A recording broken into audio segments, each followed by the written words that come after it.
ತಾರೀಕು ನಮ್ಗೆ ಕೊಟ್ಟಂತ ಸ್ಟೇ ಆರ್ಡರ್ ಹೈಕೋರ್ಟ್ ಕೊಟ್ಟಿರ್ತಕ್ಕಂಥದ್ದನ್ನ ಅದು ವೋಟಿಂಗ್ ಪವರ್ ಮತ್ತು ಕಂಟೆಸ್ಟ್ ಎರಡೂ ಕೊಟ್ಟಿದ್ದಾರೆ. ಅದನ್ನ ಚಿಹ್ನೆ ಸಮೇತ ಕೊಟ್ಟಿದ್ದಾರೆ. ಈ ಚಿಹ್ನೆ ಸಮೇತ ಕೊಟ್ಟಿದ್ದಾರೆ.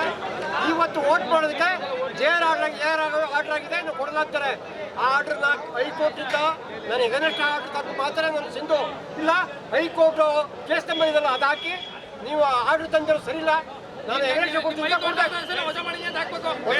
ಹೈಕೋರ್ಟ್ ನಮ್ಮ ಹೈಕೋರ್ಟ್ ಆರ್ಡರ್ನ ವಜಾ ಮಾಡಿ ಅಂತ ಮೆನ್ಷನ್ ಮಾಡಿದ್ರೆ ಮಾತ್ರ ನಾವು ಅಕ್ಸೆಪ್ಟ್ ಮಾಡೋದು. ಯಾವುದೋ JR ಅಥವಾ ಏರ್ಕೋರ್ಟ್ ಆರ್ಡರ್ ಹೈಕೋರ್ಟ್ಗಿಂತ ಸುಪ್ರೀಂ ಅಲ್ಲ. ಅವರು ಹೈಕೋರ್ಟೇ ಸುಪ್ರೀಂ. ನಮಗೆ ಮೋಸ ಮಾಡ್ತಾ ಇದ್ದಾರೆ, ಪ್ರಜಾಪ್ರಭುತ್ವನ ಕಗ್ಗೊಲೆ ಮಾಡ್ತಾ ಇದ್ದಾರೆ ತಹಶೀಲ್ದಾರರು. ಅದರಿಂದ ಈ ಷಡ್ಯಂತ್ರಿಗೆ ನಾವು ಬೆಲೆ ಕೊಡ್ತಿಲ್ಲ. ನಾವು ಸತ್ಯಕ್ಕೆ ಖಂಡಿತವಾಗಿ ನಾವು ಬೆಲೆ ಕೊಡ್ತೀವಿ. ಇದು ನಮ್ಮ ಉದ್ದೇಶ. ತಹಶೀಲ್ದಾರ್ ಏನು ಹೇಳಿದ್ರು ಸರ್ ಇವಾಗ ನಿಮಗೆ? ತಹಶೀಲ್ದಾರು JR ನಮಗೆ ಬಾಡಿ ಡಿಸಲ್ವ್ ಆಗಿದೆ, ನಾವು ಕೊಡ್ತೀವಿ ಅಂದರು. ಸರ್ ಅದಲ್ಲ, ಹೈಕೋರ್ಟಿಂದ ನಮ್ಗೆ ಸ್ಟೇ ಕೊಟ್ಟಿದ್ದಾರೆ. ನೀವು ಹೈಕೋರ್ಟಿಂದ ವಜಾಗಿರೋ ಕಾಪಿ ಕೊಡಿ, ಒಪ್ಕೋತೀನಿ. ಆದರೆ ಈ ಆದೇಶಕ್ಕೆ ನಾನು ಒಪ್ಪಕ್ಕೆ ತಯಾರಿಲ್ಲ ಅಂತ ಹೇಳಿದ್ವಿ. ಮತ್ತು ನನಗೆ ಕೊಟ್ರಿ ವೋಟಿಂಗ್ ಪವರ್ ಹೆಂಗೆ ಕೊಟ್ರಿ, ಈ ವೋಟಕ್ಕೆ ಅವಕಾಶ ಮಾಡಿ ಅಂತಂದರೆ ಅವಕಾಶ ಕೊಡ್ತಾ ಇಲ್ಲ. ದಬ್ಬಾಳಿಕೆ ಮಾಡ್ತಾ ಇದ್ದಾರೆ, ದೌರ್ಜನ್ಯ ಮಾಡ್ತಾ ಇದ್ದಾರೆ, ಪ್ರಜಾಪ್ರಭುತ್ವನ ಕಗ್ಗೊಲೆ ಮಾಡ್ತಾ ಇದ್ದಾರೆ. ಈ ಕಾರಣಕ್ಕೆ ತಹಶೀಲ್ದಾರ್ ಕೊಡ್ತಕ್ಕಂಥ ಎಲ್ಲ ಯಾವ ಆದೇಶ ಕೂಡ ನಮಗೆ ಸೂಕ್ತವಲ್ಲ.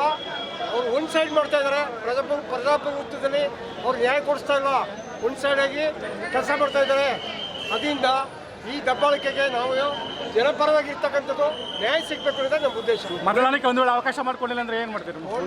ನಾವು ಮುಂದಿನ ಹೋರಾಟ ಮಾಡೇ ಮಾಡ್ತೀವಿ, ವಿರುದ್ಧವಾಗಿ ನ್ಯಾಯ ಪರವಾಗಿ ಮಾಡ್ತೀವಿ. ತಹಸೀಲ್ದಾರ್ ಬಗ್ಗೆ ಬೇರೆ ಮಾತಿಲ್ಲ. ಹೋರಾಟ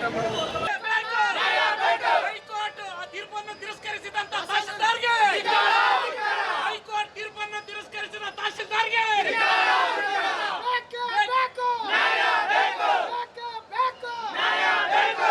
ಆದೇಶವನ್ನು ಧಿಕ್ಕರಿಸಿರುವ ತಹಶೀಲ್ದಾರ್ಗೆ, ವಿರೋಧಿ ತಹಶೀಲ್ದಾರ್ಗೆ, ವಿರೋಧಿ ತಹಶೀಲ್ದಾರ್ಗೆ